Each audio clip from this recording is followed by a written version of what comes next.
Hello everyone, welcome to my channel Vijaya Erubandi vlogs. ఈరోజు మనం Andhra style పాకం పూరీలు చేసుకుందామండి. మామూలుగా పూరి కూర ఇలా చేసుకుంటాం కదా, ఇది కూడా స్వీట్ ఐటమ్ అనమాట. అసలు చాలా బాగుంటుందండి, పిల్లలు ఇష్టపడతారు. చేసుకోవడం కూడా మనకి చాలా ఈజీ అనమాట ఆ ప్రాసెస్. చూడండి, మీకు చూపిస్తున్నాను ఎలా సాఫ్ట్గా స్మూత్గా ఉంటుంది. 1 వీక్ వరకు నిల్వ కూడా ఉంటుందండి, మనకి ప్రాబ్లం ఏం లేదు. చూడండి, ఇలా స్మూత్గా ఉంటుంది అనమాట. కొంచెం పెద్ద వయసు వాళ్ళు కానీ అందరూ కూడా తినొచ్చు అనమాట. స్వీట్ ఇష్టపడిన వాళ్ళు ఎవరండి. ఇప్పుడు దానికి కావాల్సినటువంటి పదార్థాలు ఏంటో చూద్దామండి. 1 కప్పు మైదా తీసుకున్నానండి, జల్లించి పెట్టుకున్నాను. అలాగే 2 కప్స్ షుగర్ ఎక్కువగా ఇష్టపడిన వాళ్ళు ఉంటే 1.5 వేసుకోండి, సరిపోతుంది. అలాగే 1 ఎలాచి, దాల్చిన చెక్క అండి, నెయ్యి, డీప్ ఫ్రైకి సరిపడా ఆయిల్. ఇప్పుడు ప్రాసెస్లోకి వెళ్దామండి. ఫస్ట్ మైదా పిండి పెట్టుకున్నాం కదా, దీన్ని ముందు ఉండగా కలిపేసుకుని పెట్టుకుందామండి. ఇది నానుతుందనమాట. ఈలోపు కొద్దిగా సాల్ట్ వేసుకుందామండి. ఏ స్వీట్కైనా జస్ట్ 1 పించ్ సాల్ట్ వేసుకుంటే ఆ టేస్ట్ వేరుగా ఉంటుందన్నమాట. అలాగే 1 స్పూను నెయ్యి వేసుకుందాం. ఈ నెయ్యి వల్ల ఏంటంటే మనకి ఆ స్వీట్ పూరి చాలా సాఫ్ట్గా వస్తుంది, అలాగే క్రిస్పీగా కూడా ఉంటుందన్నమాట. ఇలా ఒకసారి పిండి, సాల్ట్, నెయ్యి 3 కలిసేట్టుగా మిక్స్ చేసుకున్నాక సరిపడినంత వాటర్ వేసుకుని మనం చపాతీ పిండికి కనుక ఎలా అయితే కలుపుకుంటామో అలా కలుపుకుంటే సరిపోతుందండి.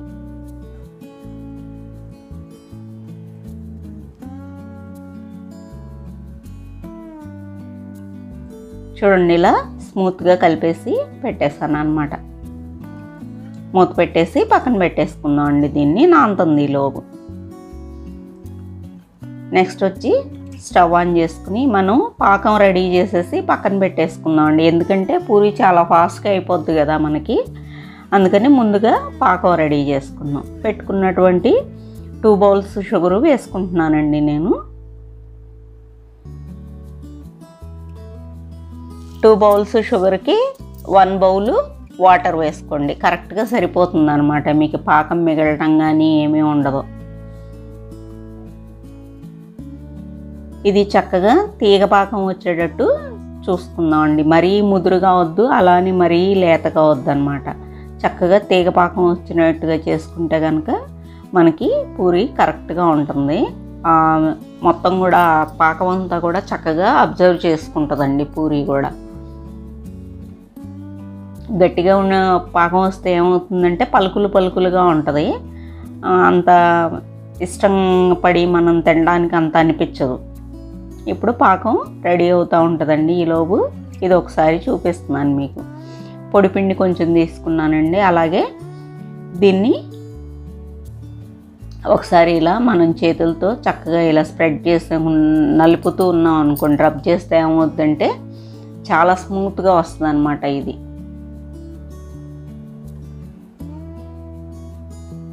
ఎంత పళ్ళు లేని ముసలాళ్ళు కూడా తినొచ్చు అనమాట. ఇదిగోండి, ఇలా మనకు కావాల్సిన సైజులో చేసేస్తున్నానండి. నేను కొంచెం పెద్దగానే చేసుకుంటున్నాను. మీరు ఇంకా కావాలంటే చిన్నగా బిస్కెట్ సైజు కూడా చేసుకోవచ్చండి, మన ఓపిక అనమాట. ఈలోపు పాకం కూడా రెడీ అవుతుందండి. ఆ పాకం ఎలా రావాలో కూడా మీకు చూపిస్తాను.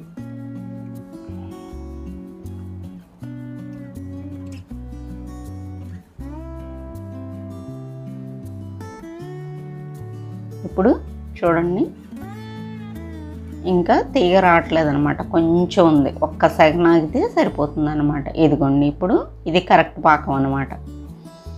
ఇప్పుడు మనం దీన్ని స్టవ్ ఆఫ్ చేసేసి ఒకసారి పక్కకు పెట్టేసుకుందాం అనమాట.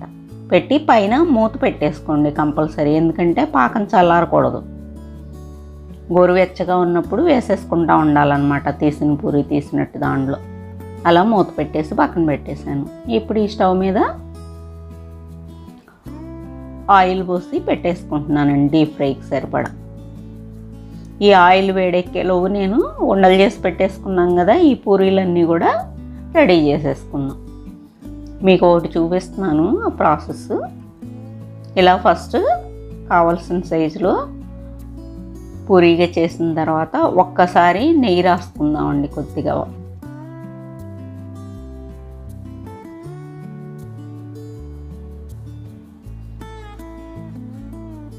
రాసేసి ఇది ఫోల్డ్ చేసుకునేది ఇలా టైట్గా రోల్ చేసుకుంటూ వచ్చామనుకోండి, చక్కగా పూరి పొంగుతూ పొరలు పొరలుగా వస్తుంది. పాకం కూడా బాగా అబ్జర్వ్ చేసుకుంటుంది అన్నమాట ఈ ప్రాసెస్లో చేయడం వల్ల. ఇలా మనం రౌండ్గా నొక్కేసి ఇప్పుడు ఒకసారి పొడిపిండి వేసేసుకుని మనకు కావాల్సిన సైజులో ఒత్తుకుందామండి. మరీ పలుచగా ఉన్నా బాగుండదు, మీడియం సైజుగా ఒత్తుకుందాం.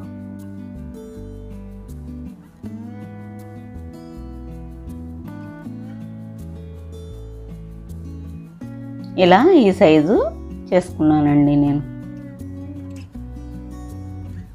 అన్నీ కూడా ఇలా ప్రిపేర్ చేసి పెట్టేసుకున్నాను అన్నమాట.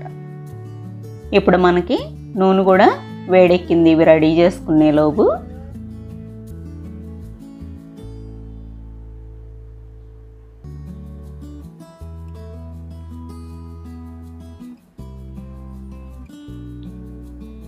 ఇప్పుడు ఒక్కొక్కటి వేసుకుందామండి. ఈ పూరీని ఎప్పుడు కూడా పైన మనం గంట పెట్టి ఒత్తితే ఏమవుతుందంటే లోపలంతా కూడా పొంగుతుందన్నమాట.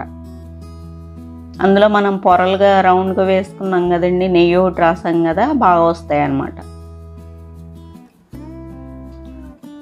ఇలా బాగా క్రిస్పీగా ఇష్టపడే వాళ్ళైతే ఎర్రగా వేపుకోండి. నేనైతే మీడియంగా వేపుతున్నాను అన్నమాట. ఇలా బాగుంటుంది. ఇదిగోండి ఈ కలర్ లైట్ బ్రౌన్ షేడ్ వస్తే చాలు.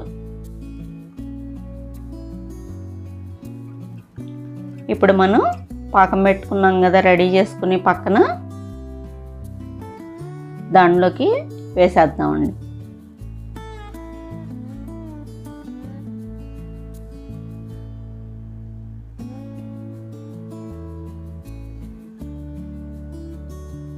వేసి ఒకసారి అడుగున ముంచేసిన తర్వాత ఇంకో వైపు కూడా టర్న్ చేసుకుని దాన్ని అలా ఉంచుదామండి. ఇంకో పూరి కాలేలోపు అది అలా ఉంచేస్తే లాగేసుకుంటుంది అన్నమాట, పాకం సరిపోతుంది.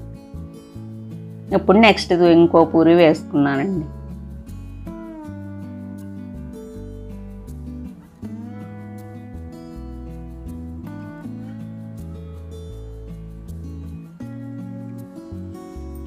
ఇలా 1 బై 1 చేసుకుంటే అండి మనకి వంటకి ఎంతో టైం స్పెండ్ చేయాల్సిన అవసరం ఉండదండి.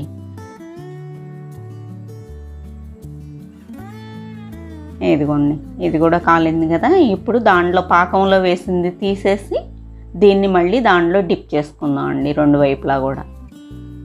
ఇది చక్కగా పాకం కరెక్ట్గా అబ్జర్వ్ చేసుకుందనమాట. తీసేసి వేరే ప్లేట్లోకి పెట్టేస్తున్నాను నేను. అది తీసిన తర్వాత ఇప్పుడు దీన్ని దాంట్లో వేసేసుకుందాం అండి.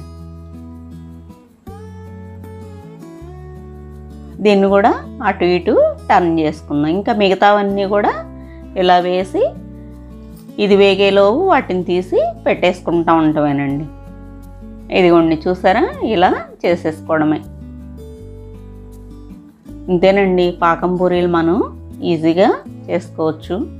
అలాగే మీరు కూడా తయారు చేసి ఎలా వచ్చిందో నాకు కామెంట్ సెక్షన్లో చెప్పండి. కొత్తగా మన ఛానల్ ఎవరైనా చూస్తున్నట్లయితే సబ్స్క్రైబ్ చేసుకోండి, లైక్ చేయండి.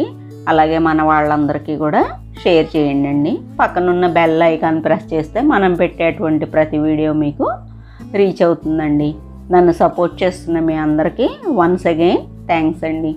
ఇదిగోండి మీకు ఒకసారి చూపిస్తున్నాను చూడండి, చాలా బాగా వస్తుందండి. మీరు కంపల్సరీ ట్రై చేయండి, పిల్లలు బాగా ఇష్టపడతారు. స్నాక్ ఐటమ్గా ఉంటుంది అన్నమాట. ఉంటానండి, బాయ్.